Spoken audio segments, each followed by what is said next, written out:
I want us to have a look again at Fermat's little theorem, because it's very important for us. So just want to go through it slowly so that we get all the steps required in its use. First, its statement. You see, Fermat's little theorem only applies when we have mod p, and p is a prime number. So it says, let p be a prime number, then for each integer r not divisible by p, we have this equation. This equation will be true. The conditions here are two conditions. The first condition, I've said that this number should be prime. The p here should be prime. That's the first condition. And the second condition is that, just a minute, that the a should not be a number that is divisible by p. So those are the two conditions. Whenever those two conditions are met, then it means that we can apply the Fermat's little theorem. But if they are not met, we cannot apply it. Okay. Now, so when do we say that the number, what are the numbers that we cannot divide? Supposing our P is 7. Supposing that our P is 7. So the numbers that P cannot divide, those are every number smaller than P. P cannot divide it. Every smaller number than 7. For instance, 1, 2, 3, all the way up to 6. 7 cannot divide these numbers. So, okay. What about now? Okay, so P is a prime number, so you cannot have a P like 8. 8 is not a prime number. So 8 cannot be P. 4 cannot be P because 4 is not a prime number. We only look at the prime numbers like 5. So the numbers that 5 cannot divide, every number, and we are looking at smaller numbers, not only the smaller numbers, but for the smaller numbers, all of them smaller than 5, 5 cannot divide them. Now, if we look at numbers bigger than 5, then we look at numbers which are relatively prime to 5. Relatively prime to 5. And again, the word relatively prime, which means the same as coprime, these are numbers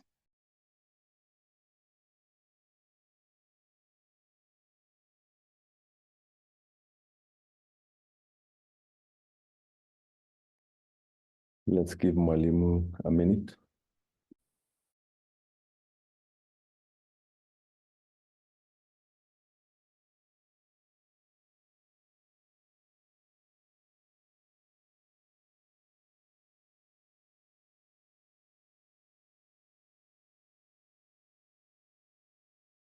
I don't know. I think there's a problem with the internet. Yes, we lost you for just a minute. It's okay. Thank you. Now, so I was explaining what we mean by a number R not divisible by P. And so I was looking at numbers which are smaller than P. Then I was proceeding to numbers which are bigger than P. But the whole thing implies that this number should be relatively prime to P. So what we mean by relatively prime, as we had already said, two numbers are relatively prime if their only common factor is 1. Two numbers are relatively prime if the only common factor is 1. For instance, 13 and 7 are relatively prime. Their only common factor, or their GCD, is 1. So 13 qualifies to be the R here. Mod 7. If I was using mod 7, 13 qualifies. 15 also qualifies because 15 and 7, the only common factor between these two is 1. So we say that 15 is relatively prime, to 7. 14 does not qualify. 14 mod 7 does not qualify because 14 and 7, they have other common factors other than 1. There are other common factors. So they are not relatively prime. 21 also does not qualify mod 7. It does not qualify to be the R here. So I think it's now clear what numbers are to be used as R as far as the Fermat's little theorem is concerned. So those are the conditions. The first condition is that P should be prime. And the other condition is that R should be relatively prime to P, or should be coprime to P. So those are the two conditions. Now, so this is the Fermat's little theorem. And several books state it differently. If you find it stated this way, it means the same thing. The only thing that has happened for you to write it this way, you can write it this way or this way. But what has just happened here is that this person has multiplied this side by R and multiplied the right side also by R. So when you multiply the left side by R, but using the law of indices, you see this is that. So the law of indices says that this left side, when the base is the same, you add the powers. You add the powers. So when you add 1 plus P minus 1, you get R raised to P. So that is what has happened here. And then you are left with this. So these two mean the same thing. Different books would give different versions, but there are only these two versions. And if you get this, you should not say it's different from this. It's just the same. The person has just decided to multiply by R on both sides. And so by the law of indices, the left-hand side becomes R raised to P. And then there's this R in the middle. So the two mean the same thing. But what is most important are the conditions and how to apply this. Now, so look at what I've written here. What I've written at the bottom here. That is what Fermat's little theorem says. Fermat's little theorem says, if P is prime, then this number raised to P minus 1, this, what is here, divided by P would give a remainder of 1. Will give a remainder of 1.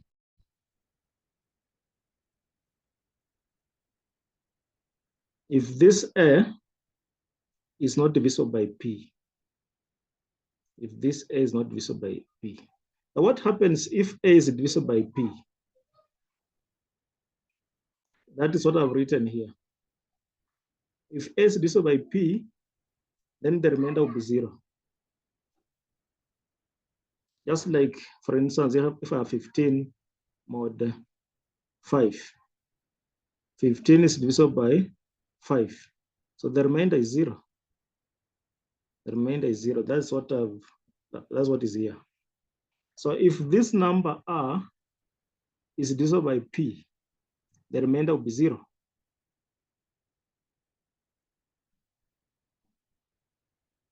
But if it's not divisible, the remainder will be 1.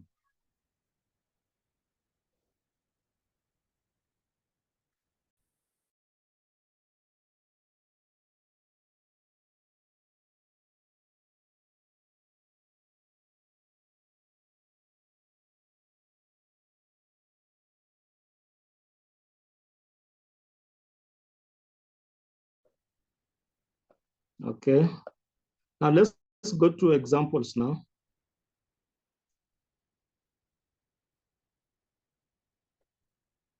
Now, so you've seen why this number is supposed not to be divisible by P. Because if it's divisible by P, then you'll get a 0 at this point.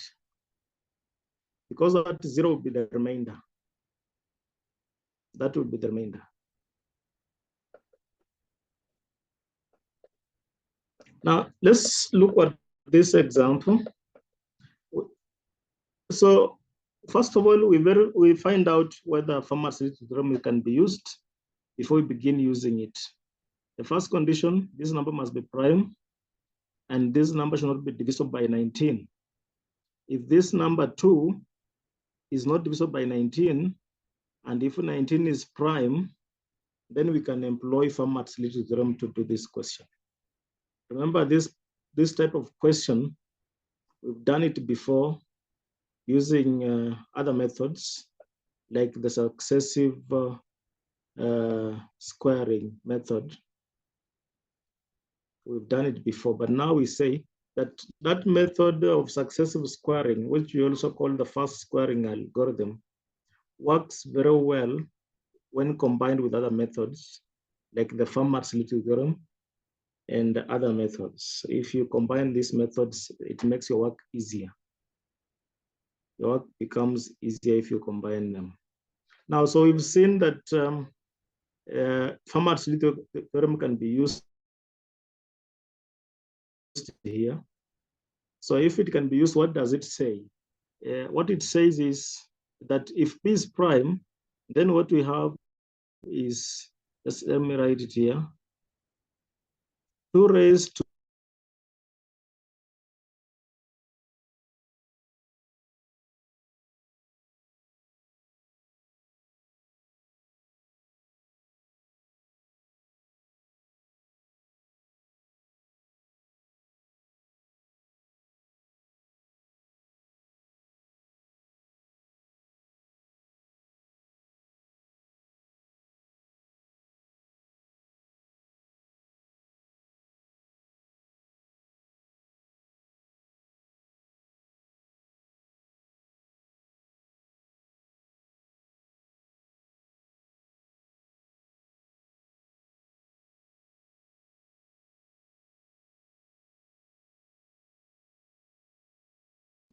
now, so you can hear me, is that okay? Yes, we can hear you now. It's okay, thank you.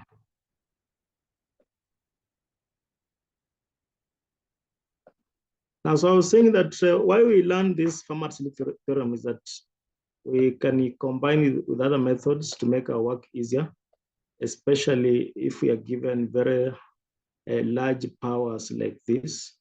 This is not even a large power. This is 1982. It's not a large power, but we can have larger powers than this. And so the Fermat's theorem comes in to assist us to reduce this power to a smaller power that we can easily handle. For instance, what we understand by the Fermat's theorem says that since 19 is a prime number, then 19, 2 raised to 18. 2 raised to 18 should be same as 1 mod 19. Let me just write it properly. It says 2 raised to 18 should be same as or congruent to 1 mod 19. That's what Fermat's theorem says. Because it says that if P is prime, then 2 raised to P minus 1 it should be congruent to 1 mod P. So P minus 1 is just 19 minus 1, which is 18. So using this,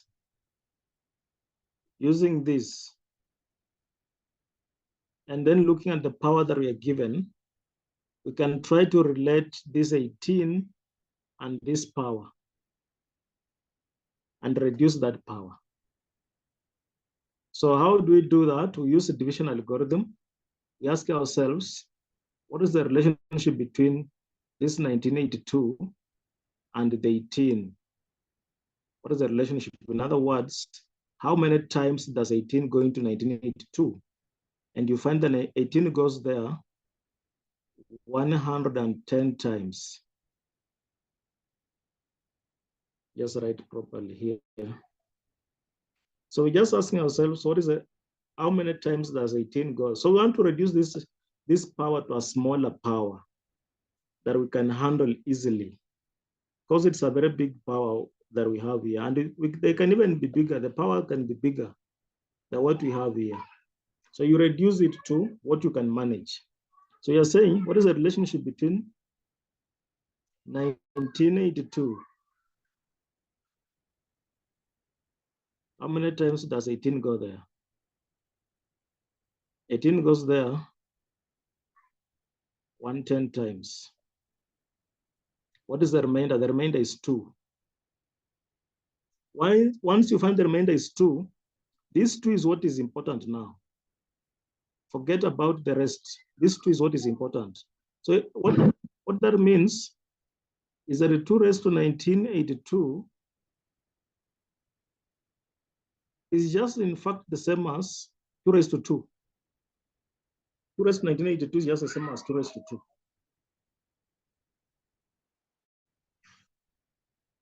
So, and that is 4. That is 4. So you can see how Fermat's theorem is very important in doing this question. It has made the question very easy for us. We just needed to know the power, how it's written in terms of 18. What is the remainder? The remainder is what becomes now very important to us, because we know that what is written here is always the remainder. That's what is important. So what it means that 2 raised to 1982 is just the same as 2 raised to 2 mod 19. It's just the same. Just a minute, just a minute.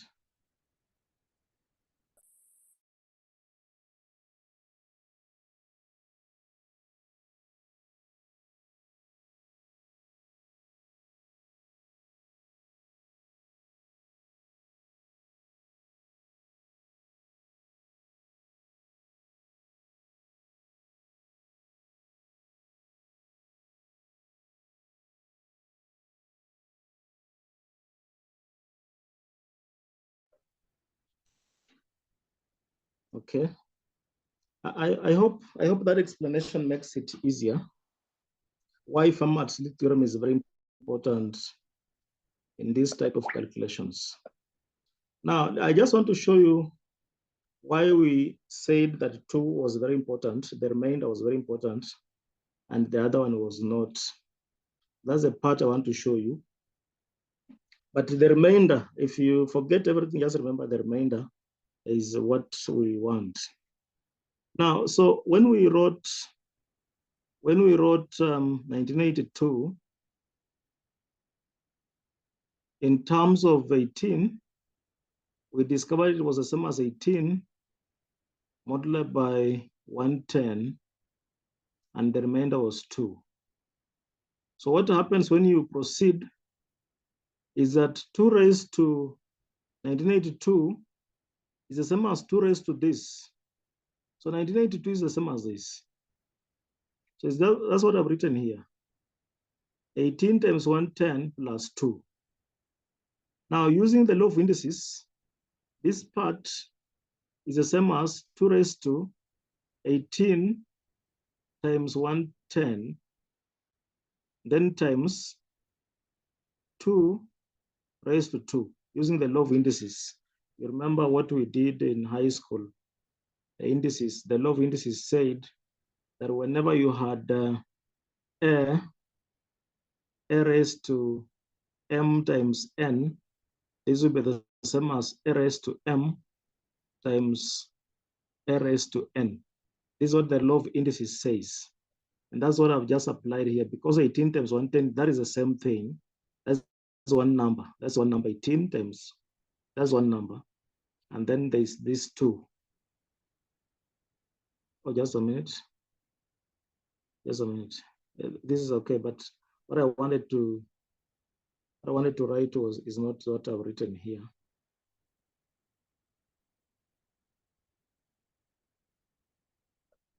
This is okay, but what I wanted to write was something different. The law of indices that I wanted to apply is one that says a raised to m plus 1 plus n. Yeah, this is the one I wanted to write. This is as a raised to that times a raised to n.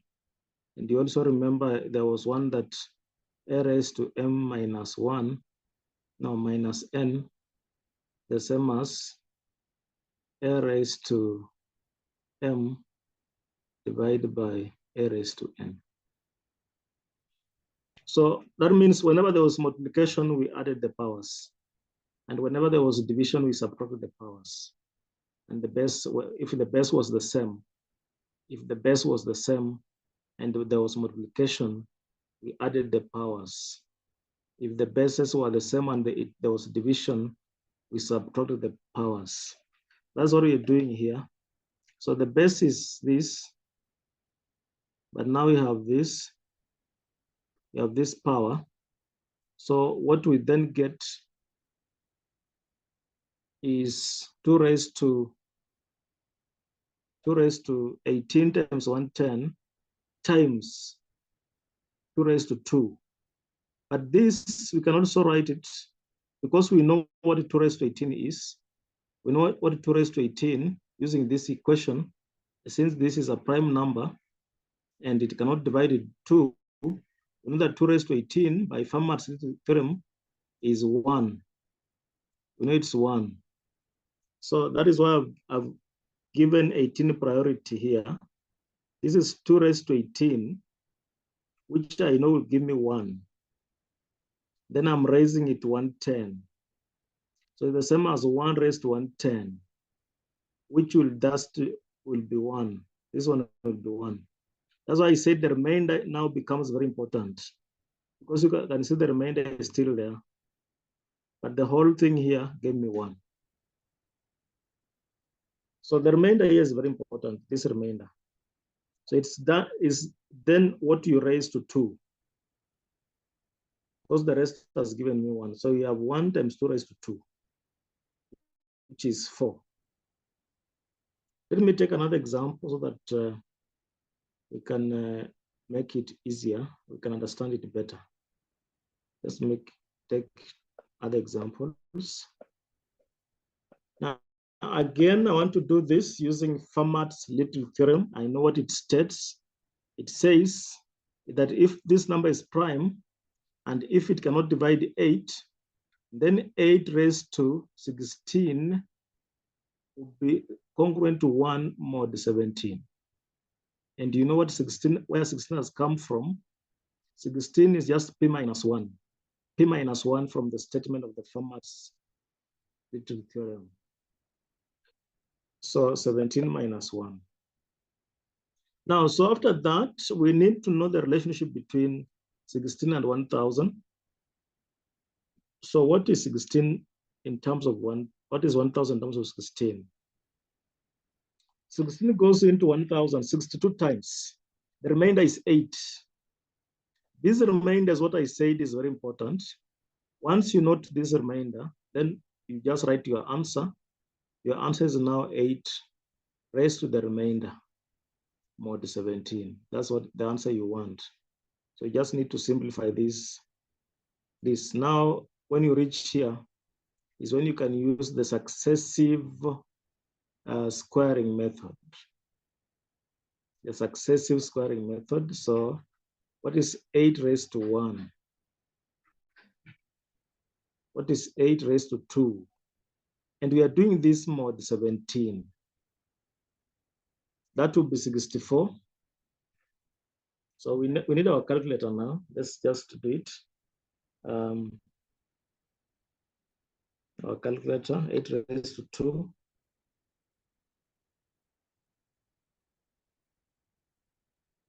8 raised to 2 be 64. But what I want is, what is the remainder on division by 17? What's the remainder? On division by 17, the remainder is 13.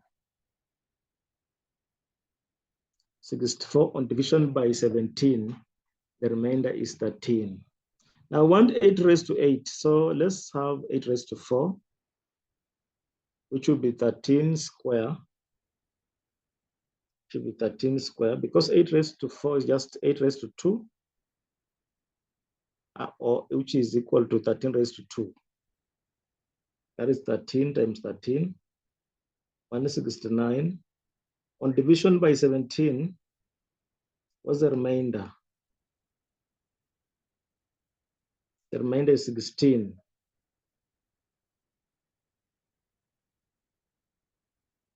Now, so I want 8 raised to 4, 8 raised to 8, which means I just square this. I square this part. So 16 square, 16 times 16. On division by 17, what's the remainder?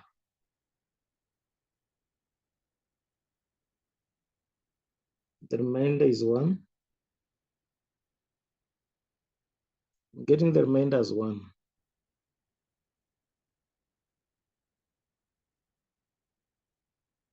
Yeah, that's the one I got. It's correct. Okay, I used a slightly different squaring here, because I squared 18, 8 raised to 2, then 8 raised to 3, then came and thought of what is 8 raised to 8. So 8 raised to 8 would be 8 raised to 3 plus 3 plus 2. And I have 8 raised to 3 as 2. So that means 2 times 2, then times 13. Times 13. This is 13. Mod 17. This is 13. So I used a smaller value to make my work easier. Otherwise, you would have used 13. So if you use 13, that means 4 times 13, which is 52. Then you divide by 17. The remainder will be 1.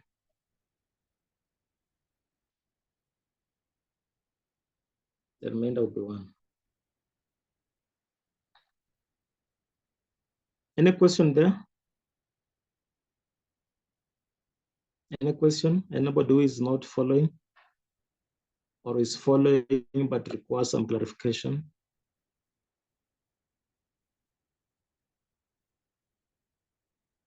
Let me again take this, let me again do it.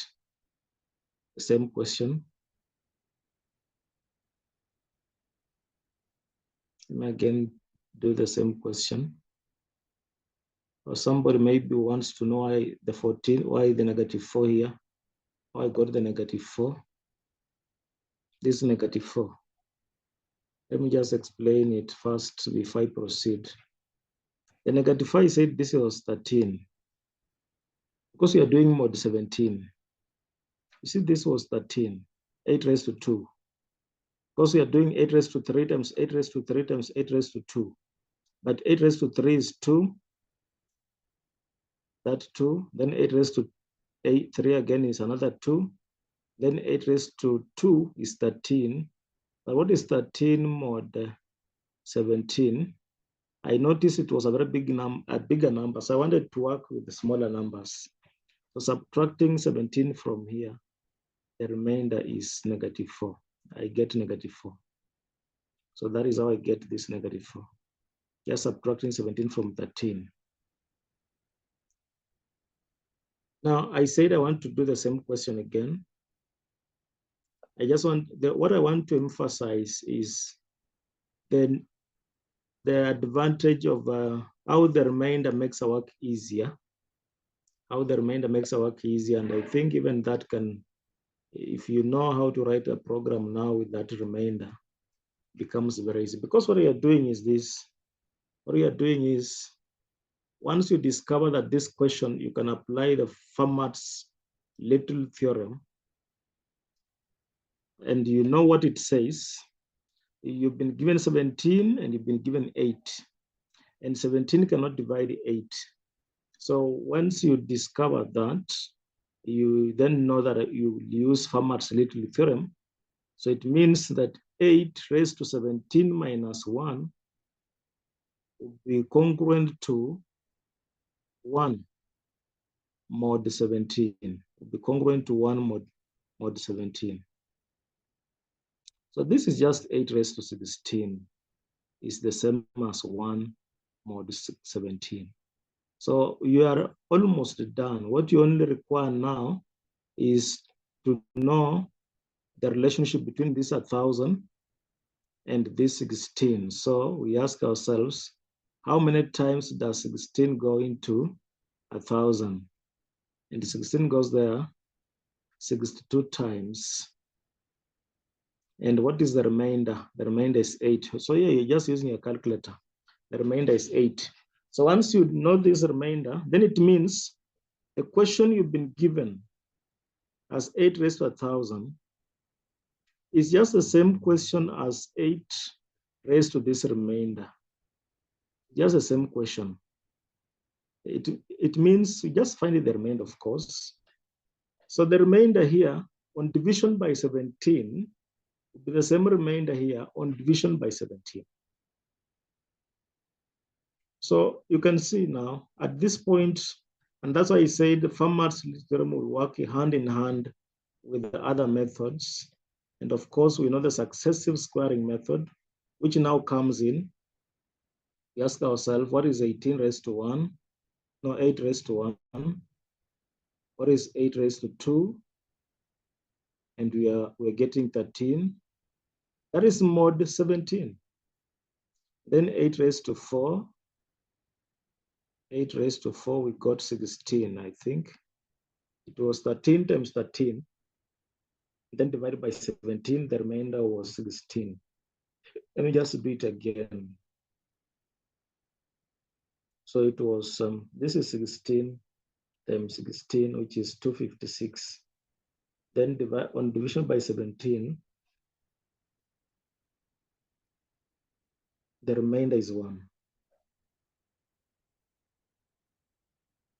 Oh, I'm talking about 8 raised to 8. 8 raised to 8 is 1. This other one was 8 raised to 4 is 13 times 13. 13 times 13. That's 8 raised to 4, which is 169. On division by 17, the remainder is 16. That's correct. Now, again, I'll take another method, and yeah, I hope you know what I want. What I want is that every time identify the remainder and go straight to your answer. Don't go through so many steps.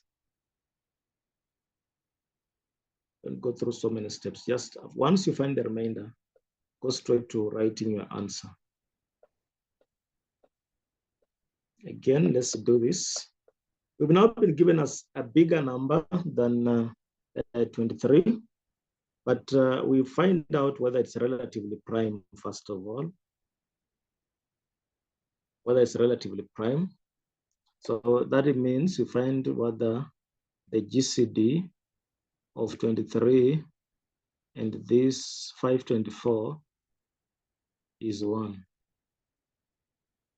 So if it's 1, then you proceed.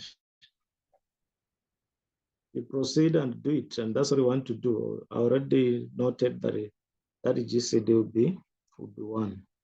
So the only common factor between 23 and 250 and 524 is 1.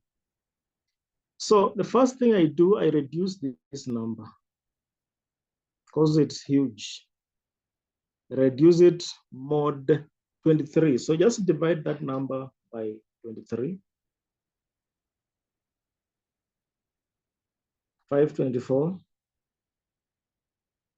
divided by 23 goes there 22 times. What's the remainder? The remainder is 18. So what that means, you see how the remainder is actually very important here. In all these questions, the remainder is very important. So what it means, if somebody gives me 524 raised to 99, no, 999, 9 is 4 times. This is the same as just 18 raised to 999 mod 23. These two things are the same thing. It's just a reminder. We are saying if you take this number raised to 9999 and divide by 23, the remainder that you'll get finally will be the same as somebody taking this 18 and raised to 999 and divided by 23. These two remainders will be the same. I want to see what is that remainder therefore. What is that remainder that we are looking for? So for us to find that remainder, we have to use Fermat's little theorem, which says that 18 raised to 22 will be congruent to 1 mod 23. That's what Fermat's little theorem says, as far as this question is concerned. That's what it says. As far as this question is concerned, this is what Fermat's little theorem says. Now, so the next thing is to find out what's the relationship between 9994 times and this 22 that is our new power. And discover that 22 goes into 999 454 times. It goes there 454 times. And what is very important is the remainder, which is 11. So I said once we find this remainder, we go straight to the answer. So what that means, therefore, that 18 raised to that number is just the same as 18 raised to the remainder. It's just the same thing. That they'll give us the same remainder. Because mostly as arithmetic here, we are concerned about what remains. At this point, it's 18 raised to 11, we can use the successive squaring. Let's now apply successive squaring, and you are noting how important these methods work, how they work hand in hand. What is 18 raised to 1? So we are going up to 11. 18 raised to 2. We are doing it mod 23. So just multiply 18 twice and divide by 23 and note the remainder. So 18 times 18 will be 324. Let's divide by 23. Because there are 14 times. I hope you're using a calculator. 14 times, the remainder will be 2. What about 18 raised to 4? So we always square the one above. So when you square the one above, we get 18 raised to 4. And you square this one again, you get 4. What about 18 raised to 8? We're squaring the one above. That would be 16. What about 18 raised to 16? We want 18 raised to what? To 11. Oh, if it's at to 11, we are there, because when you raise to 16, that is beyond the power you want. It's beyond the power you want. So we want 18 raised to 11. But we have these results with us. So we combine some of these to see how to arrive at this. So 18 raised to 11 will be the same as 18 raised to 8. I would have said plus 3, but 3 is not here. 3 is not here. 3 is not among these powers. These powers, I have 1, I have 2, I have 4, then I have 8. So I think what I should add here to give me 3 is 2 plus 1. Those are the powers I have. I'm using the powers I have here. I had 8, I had power 8, power 4, power 2, power 11, and I'm using them to get power 1. So power 8, power 4, power 2, power 1, I'm using them to get power 11. So power 11 will be the same as power 8 plus 2 plus 1. What this means is that using the law of indices, this is 18 raised to 8 times 18 raised to 2 times 18 raised to 1. But 18 raised to 8, we have it, is here. It's 16. 18 raised to 2, we have it, is 2. 18 raised to 1, we have it, is 18. All of this, we are doing it mod 23. So just multiply. This is multiplication here. This is multiplication. You just multiply. And of course, if you want, you can reduce these numbers. If they are bigger, you can reduce them. Because we are doing mod 23, we know negative. This will be the same as, you can reduce. This is the same as negative 7. But the 2 is smaller, so there's no need of reducing it. And 18, you can also reduce it. It's negative 5. Just subtract 23 from them. If they're bigger, just subtract 23 from them. You have negative 7 times 2 times negative 5, which gives you 70. Which gives you 70. And then 70 divided by 23. What is the remainder? 70 divided by 23, because there are 3 times. What is the remainder? The remainder is 1. So that is the answer that we were looking for. So you can see again how I've tried to simplify my work at this point. How I've tried to simplify. But if you didn't want to do that, you would still have gotten the same answer. You will have taken 16, then multiplied by 2, then multiplied by 18. That will give you 576. Then this 576 divided by 23. It goes there 25 times. What is the remainder? The remainder is still 1.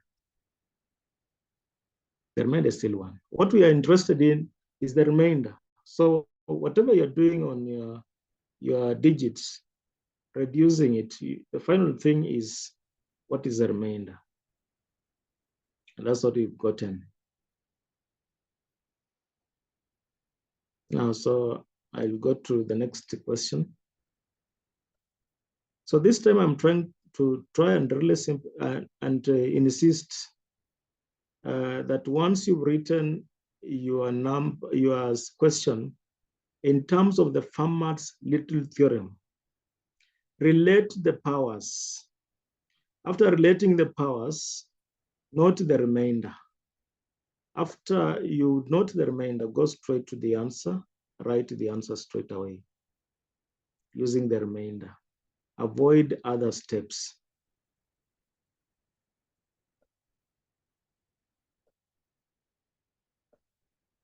So you can see that if you have to use the other steps, there are so many. Other steps are so many, but now the whole thing, the other steps are just showing you that the other numbers, which are not remainders, would amount to 1. They will give you 1. For instance, when we discovered that 999 was written like that, doesn't mean it. When we discovered that 999 were to be written like that, this part, raise it to 18, will give you 1. So those other steps are just showing you that this 18 raised to this thing will give you 1. Because this is what you get. Then you apply the law of indices. This is what you get. Then this part goes to 1. This part here goes to 1. So that what we have here now is 1 raised to 454, which will still be 1. And what is left is this. So it's 1 times this. And what is this? This was the remainder here. This remainder is what we said is important in this calculation.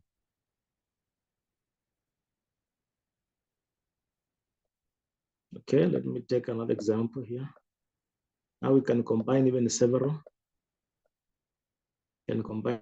And it's always good to know how even to combine them, because when you are forming something like a key sometimes it becomes hard for somebody to crack if you combine the several numbers, added this plus that plus that. That's the same way you do it with a password. When you're doing a password, you make a password longer and you add in some symbols, add in something, add in some Roman capital letters and so on. So somebody cannot easily tell what you are dealing with. So it's good to know to also add several things. It becomes very important in terms of coming up with the keys and so on. Now, so let's do this, and we're doing it mod 11. The important thing is that all these numbers, all these bases are not divisible by 11. And that 11 is a prime number. And therefore, we can apply the Fermat's little theorem. We do Fermat's little theorem for this part. Then we do it for this part. We do all these parts separately. Then we would add the results later. So we do all of them separately. So let's begin by, but the Fermat's little theorem for all of them will be just the same. Because what the Fermat's little theorem says for all this, for this part, Fermat's little theorem says that 2 raised to 10 would be 1. For this part, it says 3 raised to 10 would be 1. For this part, Fermat's little theorem says 5 raised to 10 is 1. And for this part, it says 8 raised to 10 is 1. For this part, it says 9 raised to 10 is 1. That's what Fermat's little theorem says. And so we are doing it for all of them. We are doing it for all of them. So let's do it for this part only. We know what Fermat's little theorem says. 2 raised to 10 is 1. What's the relation between 10 and 320? 320, in terms of 10, is that 2 times 10. The most important thing is that the remainder is 0. That's the most important thing at this point, that the remainder is 0. So it means somebody giving you 2 raised to 320 and another one giving you 2 raised to 0, which is 1, the two have given the same thing. The two have given you the same thing. So we already know the answer to the first part. The answer to the first part is 1. So we are doing all this one separately and then combining the answers. So the first part has given us 1. Let's do the second part. Fermat's little theorem says 3 raised to 10 is 1. But what we have is 3 raised to 23. So what is the relation between 10 and 23? 23 can be written as 2 times 10. The remainder is 3. The remainder is 3. So what that means is that 3 raised to 23 is just the same as 3 raised to this remainder, mod 11. What is 3 raised to 3? That's 27. 27, if 11 were to go there, the remainder will be 5. If 11 were to go into 27, the remainder will be 5. So that means the second part is 5. This first part, we got the answer to be 1. The second part is 5. Let's do the third part. 5 raised to 79. But Fermat says, let me confirm whether you are still hearing me or I disappeared.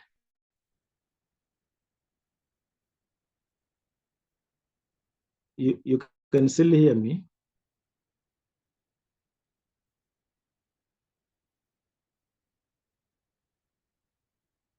Hello? Yeah, we can hear you. Oh, yes, I can see. It's okay. Thank you. Now, so let's do the third part. So you have the answer. So these ones, you do them separately. Do them separately. Now, we are doing 5 raised to 79, but we know 5 raised to 1 by Fermat's little theorem. 5 raised to 5 raised to 10 will be 1. 5 raised to 10 will be 1. But what we have is 5 raised to 79. So what's the relationship between 79 and 10? Is that 10 will go there 7 times, and the remainder will be 9. So that means somebody giving me 5 raised to 79 and another one giving me 5 raised to 9, they have given the same thing, mod 11. They have given the same thing. Now, this is where we have some work because we have 5 raised to 9. So you have some work. So you must find using successive squaring, 5 raised to 1 will be what? 5. 5 raised to 2 will be 25. Mod 11, that is 25 minus 22, which is 3.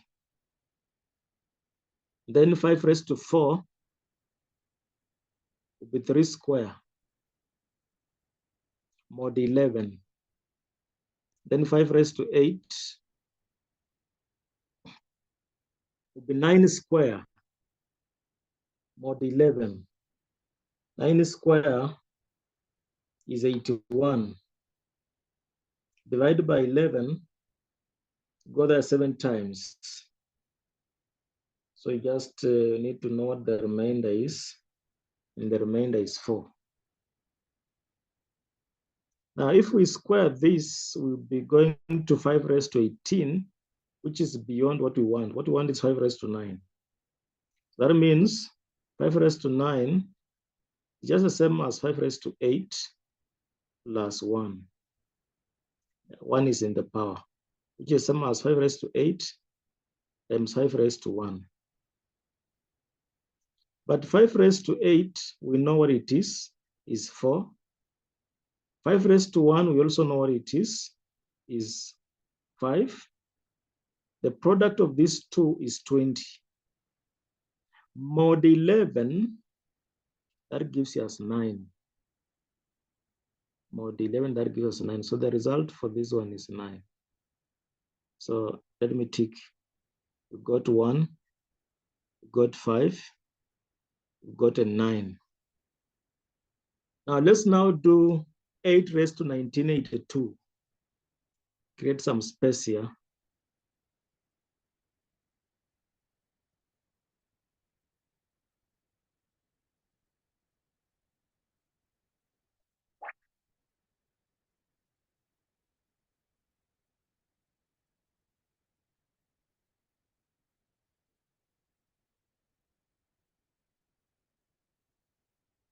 Now 8 raised to 1982, we already know what Fermat says. 8 raised to 10 is 1. But what we want is 8 raised to 1982. So 1982, in terms of 10, is 19.8. 198 times 10, and the remainder is 2. Because this will be 1980 plus 2, which is the remainder.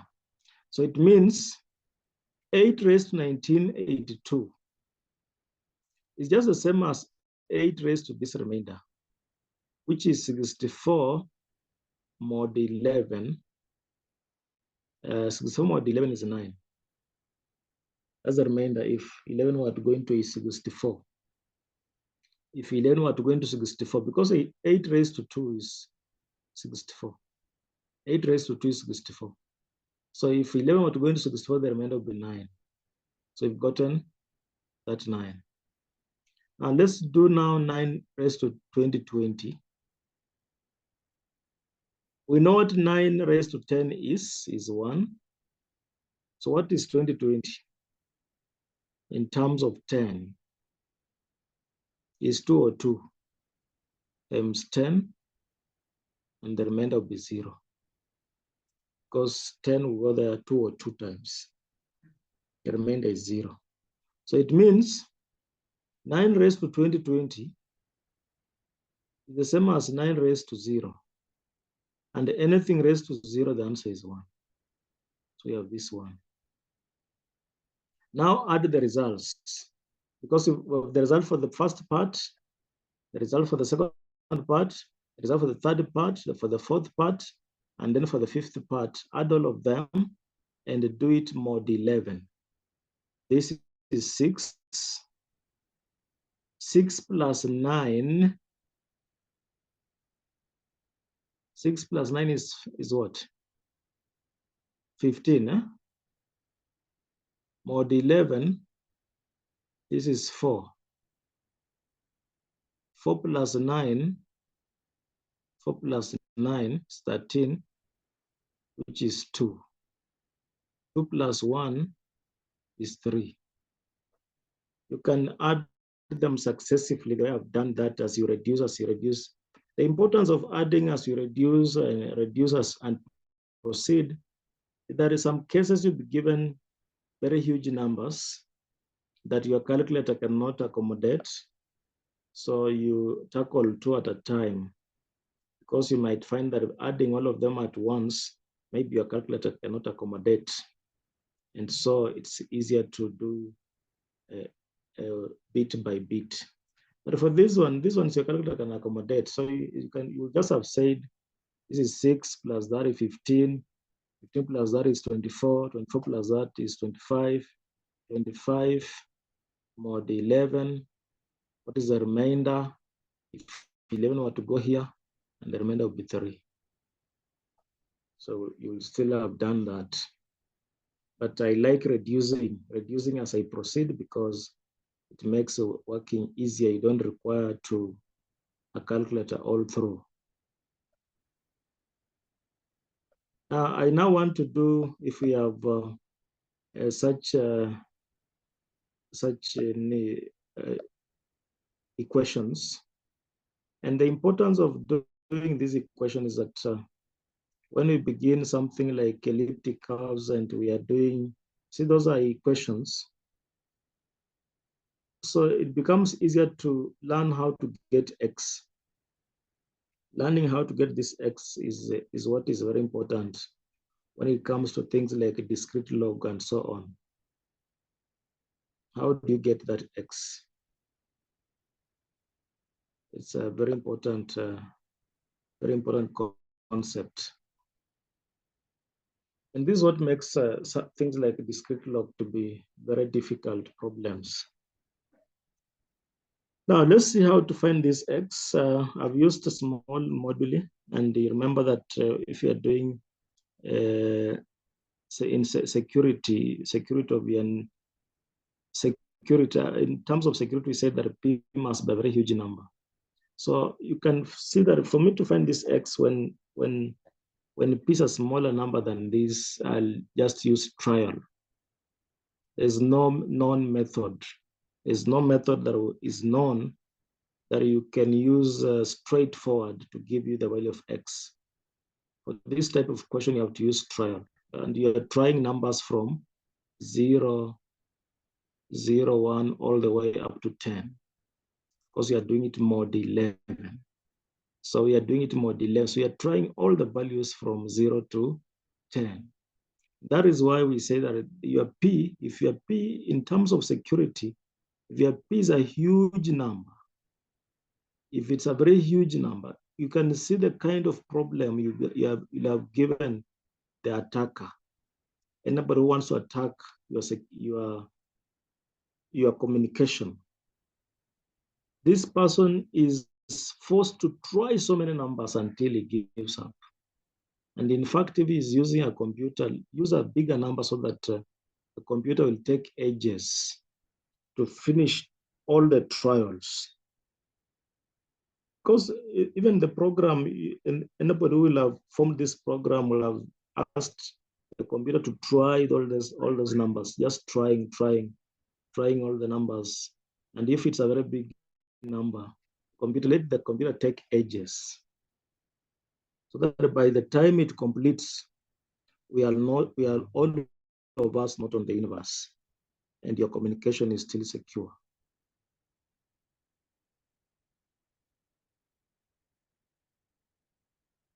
Now, so that is for you to do this type of question. A Fermat slit theorem comes in. Then after it has come in, you now use a trial. Let's see what Fermat slit theorem says. This number is prime. It cannot divide x. So Fermat says x raised to p minus 1, which is 10, would be 1 mod 11. So just as we've been doing, we write the power that we have in terms of 10. So what is 103 in terms of 10? And 10 will go there 10 times, and the remainder will be 3. This 3 is what we said is very important. So somebody giving me x raised to 103, and another person giving me x raised to the remainder, is that I've given the same thing. They've given me the same thing. Mod 11. So we want to find x. Want to find x such that x raised to 3 would give us 4. And I said while doing this question, I chose 11 because I knew I would work out, I would try numbers from 0 to 10. But were it that I had chosen 29, trying all the numbers from 0 to 20 to 28 would be a lot of work.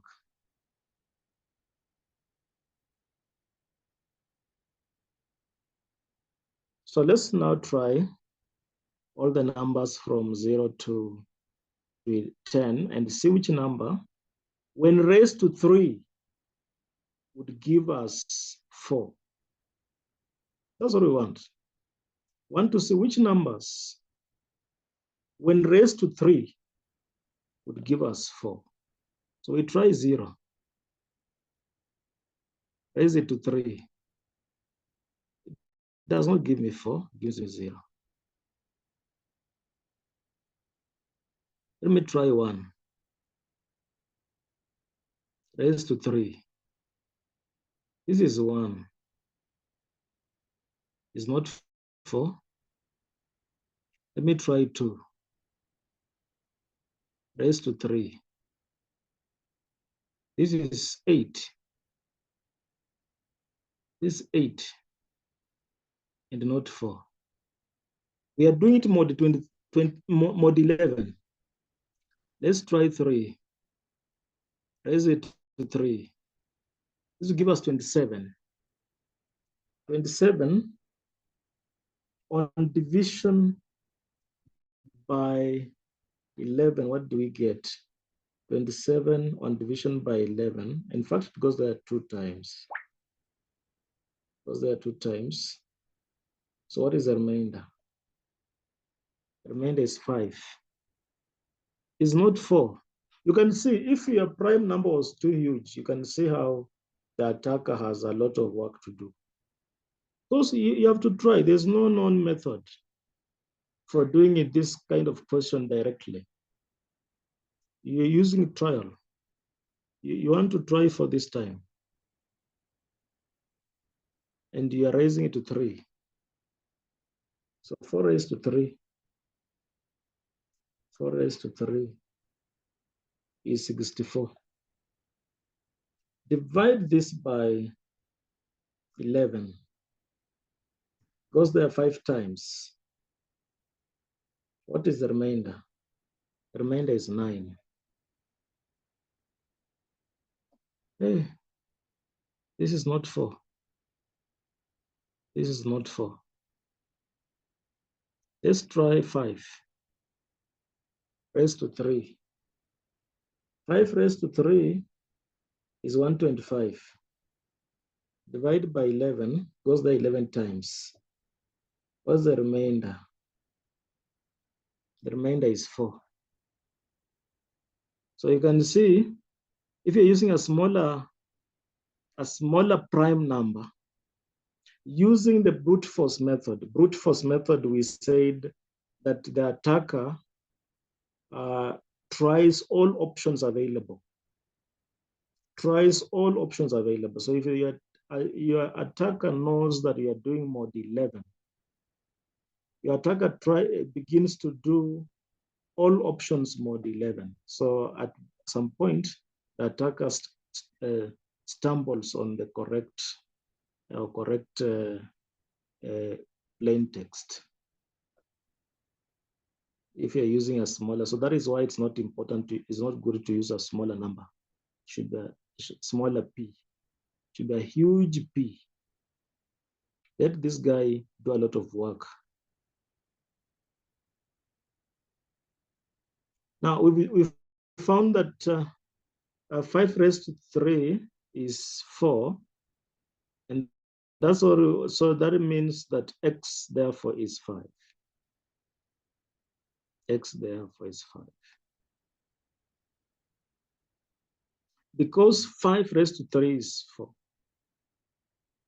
I guess it's the only solution. Let's try others and see. 6 raised to 3. Let's see, there could be several. Let me see. 6 raised to 3. What is it? 6 raised to 3 is 216. Let's divide that by 11. Goes there 19 times. 19 times. The remainder is 7. Again, not 4. 6 raised to 7 raised to. So you try all of them. Let me see whether. No, I didn't try all of them. But I said we will use trial. Is that okay? I said we try all the values of x from 0 to 10. And when I do that, I get that x raised to 5 is the answer. So you try all these others, you'll not get, they'll not give you the remainder 4. But you can see how Fermat's little theorem was very crucial at the beginning. Supposing this number was not prime, then you know that Fermat's will not work. If this number is not prime, then Fermat's will not work. But if it's not prime, we have the Euler theorem. We have the Euler theorem, which now comes in. And the Euler theorem now, again, you do the same thing. You reduce this power and then use trial. Use trial as we've done. Let me take the last example. And it's also related to this. This time, I've decided to pick on a huge prime number. It means trying all the options from 0 to 28. to see which one gives us. But let's first of all use the Fermat's little theorem on this. It says x raised to 28 will be 1 mod 29. Will be 1 mod 29. So what is 86 in terms of 28? 86 in terms of 28, the remainder is 2. That's what is important. The remainder is 2. So it means x raised to 86 is the same as x raised to 2, congruent to 6 mod 29. So we want to see what is x, which when raised to 2 will give us 6. This involves trying all the numbers from 0 to 29. It involves trying.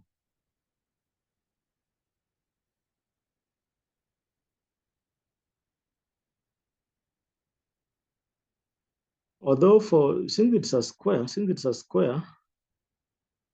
we can try squares, numbers that are squares. Numbers like 25 is a square. It's a square of 5 and 5. Okay, there's a number like 16. In fact, this one reduces the numbers we try. I want to see which one will give us. So we have 16, 25. We have 36. From there, we have 49. We have 64. Then 81. What else? And then 100. These are the squares we have. We have 4. We also have 4. We also have 4 and 9. We also have 4 and 9. So we ask ourselves, between these squares, which one looks like, you know this one, when you have an x and then subtract this 16, which is a square. When you factorize this x square, when you factorize this, it is the same as x minus 4 multiplied by x plus 4 and equate to 0. When you have this, so this is what I'm thinking. Once you know these squares, because this is x raised to 2. So we think of in terms of squares. So for instance, I chose on 64. So 64, x squared minus 64 equals to 0. If I factorize this, it's the same as x minus 8, x plus 8, then equate to 0. And remember, we are doing it mod 29.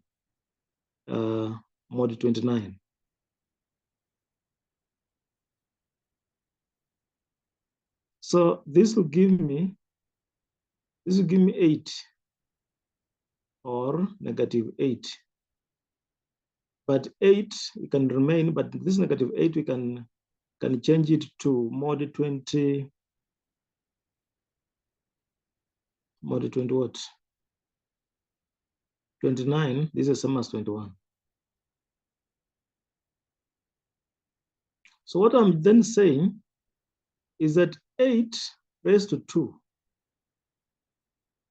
give me 6.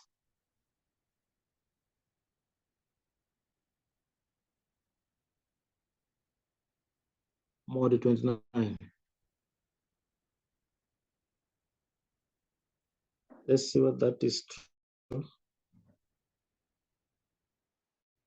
What is 8 raised to 8? 2 is that's 64. Then divide by 29, goes there 2 times, and the remainder is 6. The same thing, 21 raised to 2 will again give me 6. Now, so I tried all of this. For me to have settled on 64, I tried all these squares. And trying all these squares, then I take the number that I have here, this 8, after factorizing. I take this 8, raise it to 2, then I do mod 29, see whether it gives me 6. So that's a kind of trying I did. Otherwise, if you don't want to do this, then you're trying numbers from 0, 1, 2, all the way up to 28. Squaring each of them to see which one gives you 6. Thank you.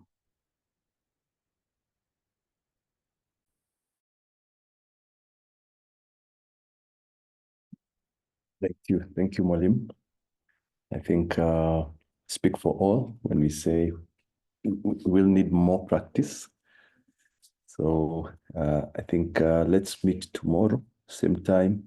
We'll share the recordings in the group as well. So thank you very much. Have a good evening.